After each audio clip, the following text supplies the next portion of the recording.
ہے، سمجھنے کی ضرورت ہے۔ اللہ نے، اللہ کے واسطے میری بات کو، ایک ایک بات کو آپ ذرا پکڑ کے چلیے۔ میں پوچھتا ہوں، جو قانون خداوندی ہے، اللہ نے آدم علیہ السلام کو سجدہ کرنے کا حکم دیا تھا۔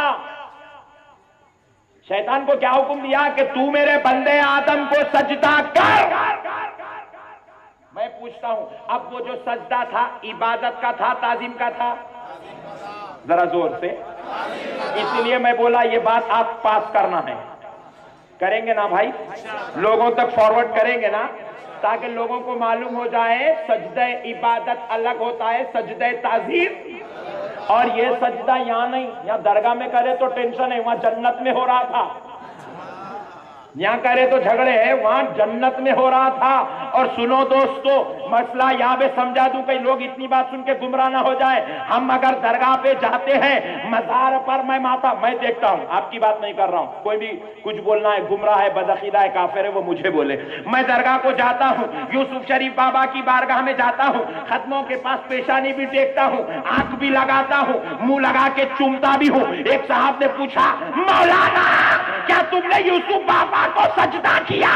میں نے کہا تجھے وہ کہاں سے دکھا؟ بولے پورا جھک گئے نا، پورا جھک گئے نا۔ میں نے کہا نادان، وہ جھکنا سجدہ نہیں تھا، تیری سمجھ کا قصور ہے۔ میں یوسف بابا کے قدموں کو چوم رہا تھا، میں یوسف بابا کے قدموں کو چوم رہا تھا۔ تو پیارے بزرگ اور دوستو، ہم جو کرتے ہیں وہ سجدہ نہیں ہے، وہ قدم بوسی ہے، وہ قدم بوسی ہے، وہ قدم بوسی ہے۔ اور خدا کی قسم، قدم بوسی کرنا حدیث سے ثابت ہے۔ میں جو سب سے پہلا واقعہ ہوا تھا، جس کو لوگوں کے سامنے اللہ رب العزت نے خود قرآن شریف کے ذریعے پیش کیا، وہ واقعہ ہے کہ اللہ رب العزت نے حضرت آدم علیہ السلام کو سجدہ کرنے کا حکم دیا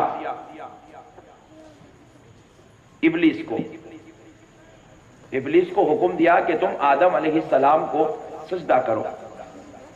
حضرت آدم علیہ السلام کو سجدہ کرنا تھا ابلیس کو، تو ابلیس نے حضرت آدم علیہ السلام کے سجدہ کرنے کا انکار کر دیا، کہا کہ میں آدم علیہ السلام کو سجدہ نہیں کروں گا۔ تو اللہ رب العزت کو اس کے یہ نفی والا جواب اتنا ناراض کر گیا کہ پروردگار عالم نے اسے اپنی رحمت سے دھتکار دیا، اپنی جنت سے نکال دیا، بلکہ اپنا لعنت کا حقدار بنا دیا۔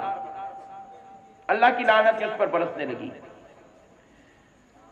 حضرت آدم علیہ السلام کو سجدہ کرنے سے انکار کیا۔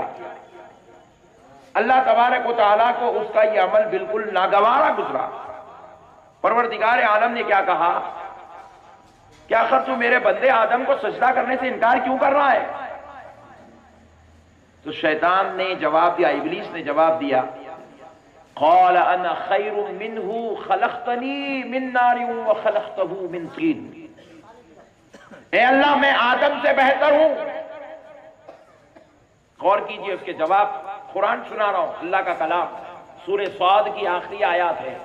اللہ رب العزت ارشاد فرما رہا ہے، شیطان نے ابلیس سے پوچھا گیا کہ تو نے آدم کو سجدہ کیوں نہیں کیا؟ تو اس نے جواب دیا، اے اللہ، قال انا خیر، میں بہتر ہوں آدم علیہ السلام سے، میں ان سے زیادہ فضیلت والا ہوں، ان سے زیادہ عظمت والا ہوں، ان سے زیادہ رتبے والا ہوں، ان سے زیادہ مرتبے والا ہوں۔ پوچھا آخر مرتبہ کس بات پر تجھ کو ملا، فضیلت کس بات پر تجھ کو دی گئی؟ تو پھر وہ جواب دیتا ہے، خلقتہ من نار وخلقتہ من طین، مجھ کو آگ سے پیدا کیا گیا اور ان کو مٹی سے پیدا کیا گیا، میں آگ کا پیدا ہونے والا، میں زیادہ فضیلت والا ہوں، اس لیے اے اللہ میں ان کو سجدہ نہیں کروں گا۔ سجدے کا انکار کر دیا۔ یہ کائنات کا پہلا واقعہ جہاں سے کائنات خود رونما ہونے لگی، وجود میں آنے لگی۔ تو اللہ رب العزت نے کیا کیا؟ جواب دیا، قال فاخرج فإنك رجيم، بس نکل جا، ہمارے دربار سے ہم نے تجھے مردود کر دیا ہے۔ اللہ اکبر۔ اللہ نے کہا ہم نے تجھے مردود کر دیا.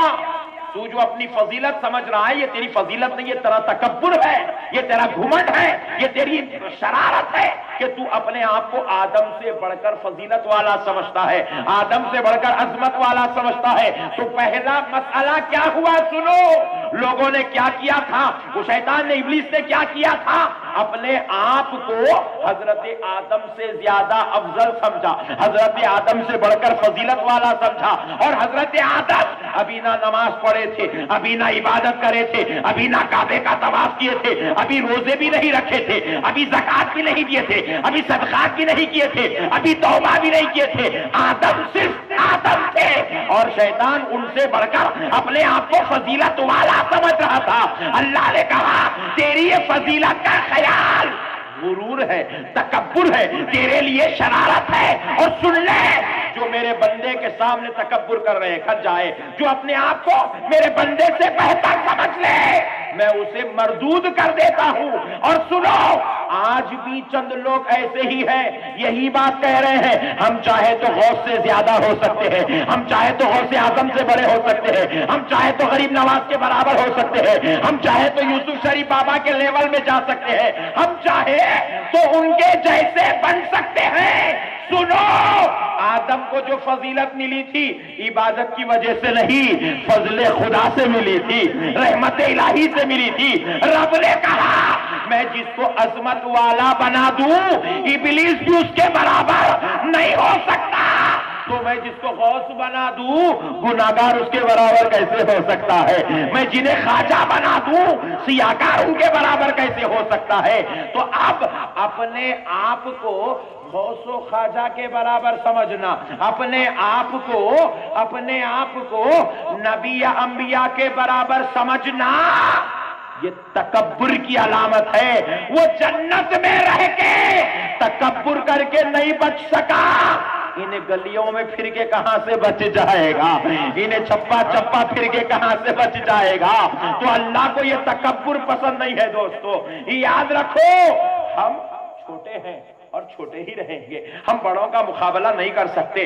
اجی پوری کائنات کا بیٹا ایک جگہ جمع ہو جائے اپنی ماں کے برابر، ذرا بولو نا جی، اپنی ماں کے برابر بیٹا نہیں ہو سکتا. تو مرید مرشد کے برابر کیسے ہو سکتا ہے؟ امتی نبی کے برابر کیسے ہوتا ہے؟ فیض لینے والا فیض دینے والے اولیاء کے برابر کیسے ہو سکتا ہے؟ جنت میں جانے والا لے جانے والے غوث اعظم کے برابر کیسے ہو سکتا ہے؟ میرے پیارے بزرگ اور دوستو سنو، کلمہ پڑھنے والا کلمہ پڑھانے والے نبی کی اولاد کے برابر کیسے ہو سکتا ہے؟ میرے پیارے بزرگ اور دوستو یہی تو مغالطہ ہے. اللہ کو معلوم تھا دنیا میں جانے کے بعد میرے بندے یہ جھگڑوں میں پڑ جائیں گے، میں تیرے برابر تو میرے برابر، میں اس سے بڑا میں اس سے بڑا. بولے پہلے ہی ریزلٹ آؤٹ کر دو تاکہ عقل میں سمجھ میں آ جائے. پہلے ریزلٹ آؤٹ کر دیے. بولے دیکھو وہ جنت سب بعد میں، دوزخ کے مسئلے پورے بعد میں، نماز بعد میں، روزہ بعد میں، زکات بعد میں، حج بعد میں، سب نیچے آنے کے بعد. لیکن پہلے مسئلہ یہ لے لو، کوئی میرے محبوبوں کے برابر نہیں ہو سکتا، کوئی میرے محبوبوں کے برابر نہیں ہو سکتا. اور ذرا سوچو پیارے دوستو، اب یہاں پر ایک بہت لطیف بات سناتا ہوں. اگر آپ یہ تو خیر پورے نورانی چہرے ہیں، ادھر بھی ہے ادھر بھی ہے، دیکھو جب سے کہیں بھی نہیں مل رہے، جان دو چھوڑ دو.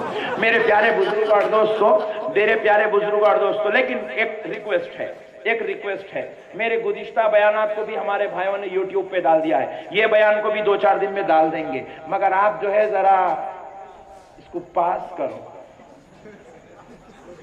لوگوں تک ذرا پاس کرو. کریں گے بھائی انشاءاللہ. تو پیارے بزرگ اور دوستوں میں ایک مسئلہ پوچھتا ہوں. اللہ رب العزت کہہ رہا ہے فَخْرُجْ فَإِنَّكَ رَجِيمٌ. میں آج قرآن سمجھا رہا ہوں، آج کوئی مذاق نہیں، صرف قرآن، آج کوئی ادھر ادھر کی بات نہیں، صرف قرآن. اللہ رب العزت شیطان سے کہہ رہا ہے فَخْرُجْ فَإِنَّكَ رَجِيمٌ. پس نکل جا، ہم نے تجھے مردود کر دیا ہے. کہاں سے نکالا جا رہا ہے؟ Point to be noted. کہاں سے نکالا جا رہا ہے؟ جنت سے. ذرا زور سے سبحان اللہ. جنت سے نکالا جا رہا ہے.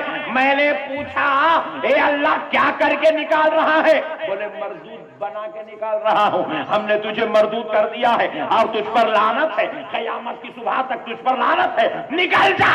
ہم نے پوچھا مولا اس کو جنت سے آپ کیوں نکال رہے ہیں؟ وہ بھی مردود کر کے، ذلیل و خوار کر کے، رسوا کر کے، مایوس کر کے، نعمتیں چھین کے، مرتبہ چھین کے، عزت چھین کے، لعنت پھینچ کے نکال رہے ہیں۔ مولا آپ اسے جنت سے کیوں نکال رہے ہیں؟ ذرا سوچو دوستو، غور کرنے والی بات ہے۔ ایک نکتہ اگر کوئی مسلمان یہ سمجھ گیا، قیامت تک وہابی نہیں بنتا، قیامت تک بدعقیدہ نہیں ہو سکتا، قیامت تک گمراہ نہیں ہو سکتا، روزانہ درگاہ کو تو جا سکتا ہے۔ خالی یہ مسئلہ سمجھنے کی ضرورت ہے، یہ مسئلہ سمجھنے کی ضرورت ہے دوستو۔ ذرا غور کرو، شیطان کو جنت سے نکالا گیا، شراب پیا تھا، زنا کیا تھا، چوری کیا تھا۔ پیارے دوستو، شیطان کو جنت سے کیوں نکالا گیا؟ کیا نماز چھوڑ رہا تھا؟ کیا زکوٰۃ نہیں ادا کرتا ہوں بولا تھا؟ کیا اللہ تعالیٰ کی نافرمانی میں، نعوذ باللہ اللہ کی خلاف ورزی میں، اللہ کی شان میں گستاخیاں کہنے لگا تھا؟ نہیں۔ اللہ کی شان میں کچھ بے ادبیاں بولنے لگا تھا؟ نہیں۔ پھر کیا کیا تھا کہ شیطان کو دوزخ سے نکالا جا رہا ہے؟ تو جواب ملا، سنو بندو، اس کی بغاوت مجھ سے نہیں ہے، یہ میرے محبوب کی گستاخی کر بیٹھا ہے، یہ میرے محبوب کا بے ادب ہو گیا۔ نعرہ تکبیر، نعرہ رسالت، علماء اہل سنت، فیضان غوث اعظم، بولے یہ گناہگار نہیں ہے، یہ بدعقیدہ ہو گیا ہے۔ عمل میں فرق نہیں آیا، عقیدے میں فرق آیا ہے۔ بات سمجھو، عقیدے میں فرق آیا، عبادت میں فرق نہیں آیا، تعظیم میں فرق آ گیا ہے۔ اور آج لوگ عبادت کرنے کو تیار ہے، تعظیم میں پیچھے بھاگ رہے ہیں، تعظیم میں پیچھے ہٹ رہے ہیں۔ میں ایک مسجد میں قرآن شریف لے کے چوما، ایک صاحب پوچھے یہ چومنا ہے کیا مول صاحب؟ لیو، ارے میں بولا بڑے بھائی یہ تعظیم ہے جی، تعظیم ہے قرآن کا، چومنا کیا کوئی مسئلہ ہے؟ تعظیم ہے، احترام ہے۔ عالم دین کو ملتے ہیں، ہاتھ چومتے ہیں۔ ایک صاحب پوچھے فرض ہے کیا، واجب ہے کیا، سنت ہے کیا، نفل ہے کیا؟ ہم نے کہا سن لے، نہ فرض ہے نہ واجب ہے، مگر یہ تعظیم ہے، یہ احترام ہے، یہ تکریم ہے۔ پوچھا مولانا یہ کیوں کرتے ہو؟ ہم نے کہا دیکھے نہیں، وہ نہیں کر کے نیچے آ گیا، ہم اس لیے کر لیتے ہیں تاکہ کر کے واپس جنت میں چلے جائے، تاکہ کر کے جنت میں چلے جائے۔ عبادت کرنا اور ہے، تعظیم کرنا اور ہے۔ عبادت کا نام تعظیم نہیں ہے، تعظیم کا نام عبادت نہیں ہے۔ ایک بات پوچھتا ہوں پیارے بزرگوں اور دوستوں، یہی تو ہمارے پاس آج کل ٹینشن چل رہی ہے، لوگ عبادت تعظیم دونوں کا خلط ملط کر کے ملیدہ بنا رہے ہیں۔ نہیں ہوتا میرے بھائی، سمجھنے کی ضرورت ہے۔ تعظیم الگ چیز ہے، عبادت الگ چیز ہے، سمجھنے کی ضرورت ہے۔ اللہ کے واسطے میں ایک ایک بات کو آپ ذرا پکڑ کے چلیے۔ میں پوچھتا ہوں، جو قانون خداوندی ہے، اللہ نے آدم علیہ السلام کو سجدہ کرنے کا حکم دیا تھا، شیطان کو کیا حکم دیا کہ تو میرے بندے آدم کو سجدہ کر۔ میں پوچھتا ہوں، اب وہ جو سجدہ تھا عبادت کا تھا، تعظیم کا تھا؟ ذرا زور سے، اسی لیے میں بولا یہ بات آپ پاس کرنا ہے، کریں گے نا بھائی؟ لوگوں تک فارورڈ کریں گے نا، تاکہ لوگوں کو معلوم ہو جائے سجدہ عبادت الگ ہوتا ہے سجدہ تعظیم، اور یہ سجدہ یہاں نہیں، یہاں درگاہ میں کرے تو ٹینشن ہے، وہاں جنت میں ہو رہا تھا، یہاں کرے تو جھگڑے ہیں، وہاں جنت میں ہو رہا تھا۔ اور سنو دوستو، مسئلہ یہاں پہ سمجھا دوں کہ لوگ اتنی بات سن کے گمراہ نہ ہو جائے۔ ہم اگر درگاہ پہ جاتے ہیں، مزار پر میں دیکھتا ہوں، آپ کی بات نہیں کر رہا ہوں، کوئی بھی کچھ بولنا ہے، گمراہ ہے، بدعقیدہ ہے، کافر ہے، وہ مجھے بولے۔ میں درگاہ کو جاتا ہوں، یوسف شریف بابا کی بارگاہ میں جاتا ہوں، ختموں کے پاس پیشانی بھی ٹیکتا ہوں، آنکھ بھی لگاتا ہوں، منہ لگا کے چومتا بھی ہوں۔ ایک صاحب نے پوچھا، مولانا کیا تم نے یوسف بابا کو سجدہ کیا؟ میں نے کہا تجھے وہ کہاں سے دکھا؟ بولے پورا جھک گئے نا، پورا جھک گئے نا۔ میں نے کہا نادان، وہ جھکنا سجدہ نہیں تھا، تیری سمجھ کا قصور ہے۔ میں یوسف بابا کے قدموں کو چوم رہا تھا، میں یوسف بابا کے قدموں کو چوم رہا تھا۔ تو پیارے بزرگ اور دوستو، ہم جو کرتے ہیں وہ سجدہ نہیں ہے، وہ قدم بوسی ہے۔ وہ خدم بوسی ہے، وہ خدم بوسی ہے، اور خدا کی قسم خدم بوسی کرنا حدیث سے ثابت ہے، حدیث سے۔ آج وہ موضوع نہیں ہے، پھر کبھی آپ بلائیں گے تو انشاءاللہ تعالی دست بوسی اور ختم بوسی پہ گفتگو کریں گے، آج وہ موضوع نہیں ہے، ورنہ حدیث کی کتابیں لائیں گے اور آپ کو سنائیں گے۔ خدا کی قسم صحابہ کی، رسول اللہ کی کرتے تھے بولیں گے تعظیم کی؟ نہیں، رسول اللہ کی تو کرتے ہی کرتے تھے، صحابہ آپس میں صحابہ کی دست بوسی بھی کرتے تھے اور ختم بوسی بھی کرتے تھے، قدم بوسی بھی کرتے تھے۔ بہرحال پیارے بزرگوں اور دوستو، اللہ نے کیا کیا؟ شیطان سے کہا آدم کو سجدہ کر۔ سجدہ کیا تھا؟ تعظیم۔ ذرا بولے بھائی، تو تعظیم الگ چیپٹر ہے، عبادت الگ چیپٹر ہے۔ اب اگر کوئی صاحب بولے یہ میری والدہ ہیں اور یہ میری والدہ ہے، بازو والے بولے میاں تمہارے بہن ہے نا والدہ؟ ارے ہاں نہیں، دونوں ایک جیسے دکھے تو میں والدہ ہی سمجھا۔ عورت ایک جیسی ہی ہوتی ہے، ماں اور بیٹی صورت شکل میں بھی ایک جیسی ہوتی ہے، لیکن دونوں ماں نہیں ہوتے، ایک ماں ہوتی ہے اور ایک بہن ہوتی ہے۔ ایک جیسی ہونے سے ہونا الگ ہے، رشتہ الگ ہے۔ پیارے دوستو، اسی طریقے سے تعظیم الگ ہے اور عبادت الگ ہے۔ دیکھنے میں محسوس ہو رہا ہے، ہاتھ جھکنے چومے، پیر کو ہاتھ لگانے چومے، لوگ بولے رکوع کے برابر ہو گیا۔ برابر ہونا الگ ہے، دکھنا الگ ہے۔ وہ جو رکوع تھا وہ اللہ کے لیے تھا، یہ جو جھکے تھے یہ ولی اللہ کی تعظیم کے لیے جھکے تھے، یہ عبادت کے لیے نہیں جھکا گیا، یہ تعظیم کے لیے جھکا گیا۔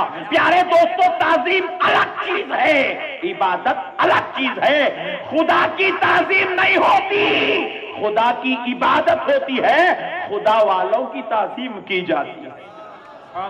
خدا کی تعظیم ہوتی ہے، خدا کی عبادت ہوتی ہے، اور خدا والوں کی، اللہ والوں کی تعظیم ہوتی ہے۔ یہیں پہ تو جھگڑا ہوا، لوگوں نے نعوذ باللہ من ذالک اسپرائٹ کو بھی پانی سمجھ لیا، پانی کو اسپرائٹ سمجھ لیا۔ یہ دھوکہ دہی ہے، یہ ان کی عقل کا قصور ہے۔ ہر سفید دکھنے والا پانی پانی نہیں ہوتا، نہیں، بعض اوقات ایسڈ بھی ہوتا ہے۔ بات سمجھ میں آئی میرے پیارے بھائی؟ یہ لوگوں کی اپنی عقل کا قصور ہے، عقل کا قصور ہے۔ جھنڈے کو دیکھے ٹینشن میں آ گئے، غلاف کو دیکھے ٹینشن میں آ گئے، یہ تمہاری عقل کا قصور ہے۔ ہم سے پوچھے کیوں چلاتے ہو؟ یہ تعظیم ہے، اور تعظیم ہمیں ہمارے بابا نے نہیں دی، تعظیم تو ہمارے رب نے ہم کو عطا فرمائی ہے۔ کائنات میں عبادت بعد میں کرائی گئی، حضرت آدم کی تعظیم پہلے کرائی گئی ہے۔ تعظیم کا درس شروع ہوا میرے بھائی، احترام کا درس شروع ہوا۔ اچھا ہوا، اللہ کا شکر ہے، خالی ہاتھ چومنے کو بولتا تو چومنے پہ بات رک جاتی تھی، آگے نہیں بڑھتی تھی۔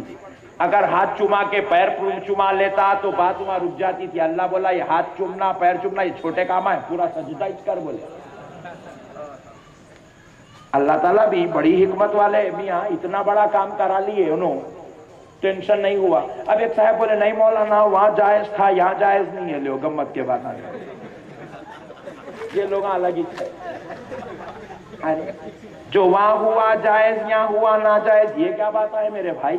نہ وہاں عبادت مقصود تھا نہ یہاں عبادت مقصود ہے، وہاں بھی تعظیم مقصود تھی، یہاں بھی تعظیم مقصود ہے۔ بات سمجھ میں آ گئی میرے پیارے بھائی؟ تعظیم کے اندر، احترام میں، تعظیم میں، آپ کسی کا ہاتھ چومیں خدا کی قسم جائز ہے، کسی کا پیر چومیں خدا کی قسم جائز ہے، مزار کو ماتھا لگا کے بوسا دے جائز ہے، ٹینشن کی بات نہیں ہے۔ میں بہت فرینک بول رہا ہوں، آپ لائٹ لیجئے، یہ جاہلوں کا کیا سوچنا ہے، کیا کہنا ہے۔ بہرحال پیارے دوستو، اب ذرا غور کیجئے گا، تو وہ مردود کر دیا گیا، جنت سے نکال دیا گیا، کیونکہ وہ اللہ کے محبوب کی تعظیم کرنے سے پھر گیا، اکڑ گیا، غرور کا اظہار کرنے لگا، بولے مولا میں ان کی تعظیم نہیں کروں گا، تو اللہ بولے تعظیم نہیں کرے گا تو نکل جا، کیونکہ ہم نے جنت تعظیم والوں کے لیے بنائی ہے، احترام والوں کے لیے بنائی ہے۔ نہیں، اب ذرا سوچو، ہمارے علماء جو بولتے ہیں کہ یہ تعظیم نہیں کرنے والے بے ادب لوگ جنت میں نہیں جائیں گے، نہیں جائیں گے، اور کیوں نہیں جائیں گے؟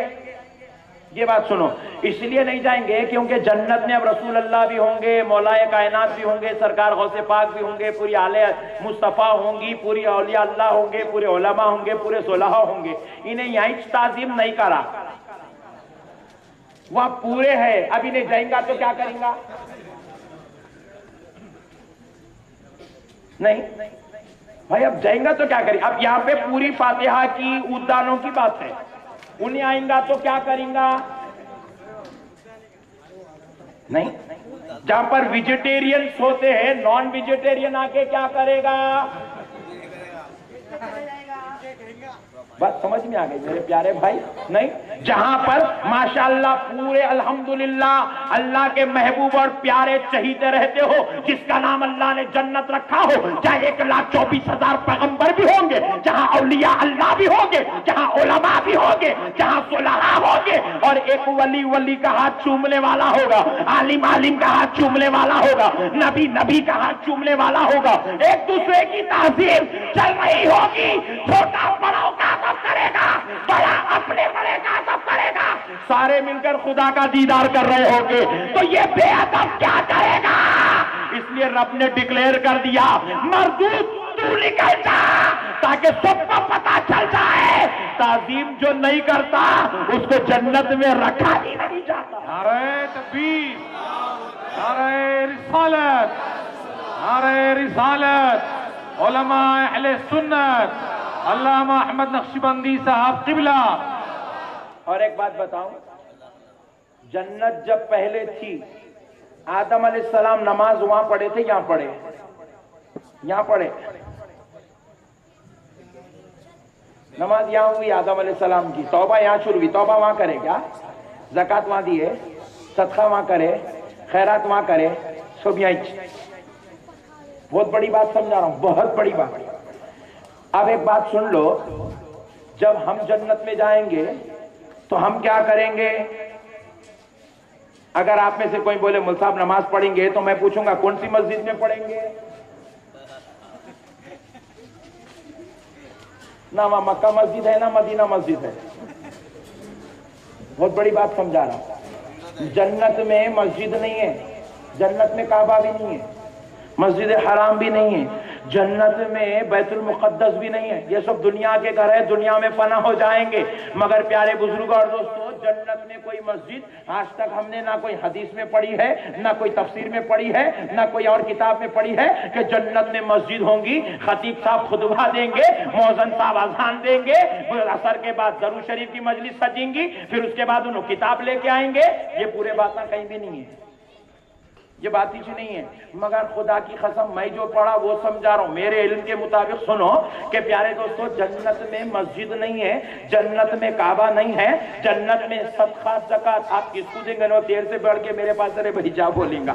ہر جنت اتنا بڑا امیر ہو جائیں گا کہ آپ زکات کسی کو نہیں دے سکیں گے. وہاں کوئی غریب نہیں رہے گا، وہاں کوئی فقیر نہیں رہے گا، وہاں پر سب اپنے آپ میں بادشاہ بنے ہوئے ہوں گے. زکات صدقہ خیرات کا مسئلہ ہی نہیں ہوگا. پھر اب جنت میں کریں گے کیا؟ خدا کی قسم کچھ نہیں کریں گے. غوث کا غلام غوث کے سامنے بیٹھے گا، غوث اعظم کا دیدار کرتا رہے گا. غریب نواز کا غلام غریب نواز کے سامنے بیٹھے گا اور ان کا دیدار